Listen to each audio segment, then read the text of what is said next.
When you're standing in a music store, staring at a glossy white electric that looks like it could belong on a stage, it's easy to feel the pull of what if this is the one.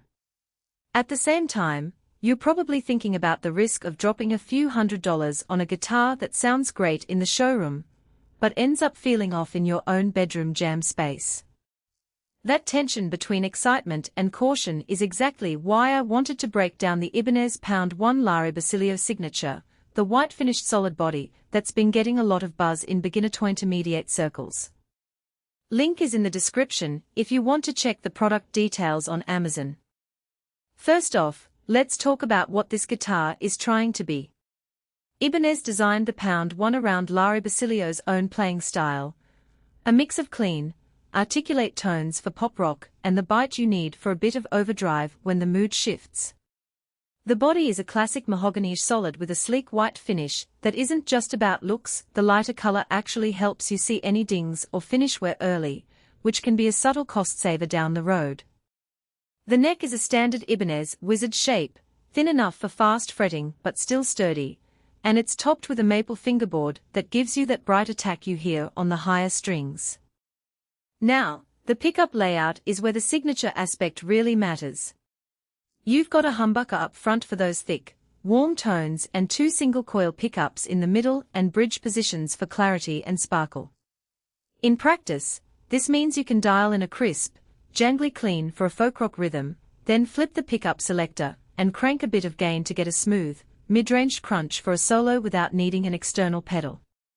I tried a few typical practice scenarios, playing a clean arpeggio progression from Wonderwall, then switching to a distorted power chord riff from Smells Like Teen Spirit.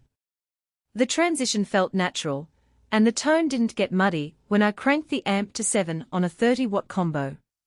That versatility is a big part of the value proposition. One practical strength that isn't always highlighted in spec sheets is the Gotoh Tremolo bridge. Gotoh is known for reliable, smooth operation, and on the LB1 the tremolo feels buttery. You can do subtle vibrato bends, or a full swing dive bomb, without the bridge hopping out of tune after a few minutes. I spent a half-hour experimenting with a classic surf style, tremolo surf lick, and the pitch stayed stable, which is impressive for a floating bridge on a mid-range instrument. If you're the type who likes to incorporate whammy bar tricks into your playing, that reliability is worth noting. On the flip side, the tremolo does at a small trade-off. Because the bridge is floating, you have to be a bit more careful when doing heavy downstrokes or aggressive palm muting. In a test where I played a fast punk riff with rapid downstrokes, the bridge lifted a fraction each time, causing a very subtle pitch wobble that you might not notice in a casual jam, but could become audible in a recording. For players who prefer a hardtail bridge for rock or metal riffs, the LB1's tremolo might feel like an unnecessary complication. Another thing to consider is the neck profile. The wizard shape is great for shredders and fast players, but if you have larger hands or are new to electric guitar, the thin neck can feel cramped after an hour of playing. I noticed a slight fatigue after a 45-minute practice session where I was playing chords in the lower register and doing bar chords. That's not a defect, just a matter of personal ergonomics.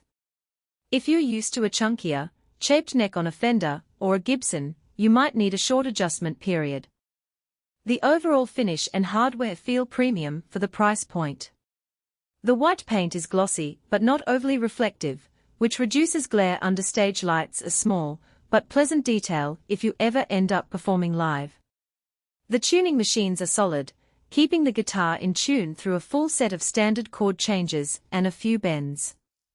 However, the tuning pegs are not the top-tier locking style you'd find on a $2,000 boutique guitar, so if you plan on swapping strings frequently, you'll still need a bit of time to get the strings seated properly. Who should buy the Ibanez LB1? If you're a player who wants a versatile tone palette without having to buy multiple guitars, the LB1 hits the sweet spot.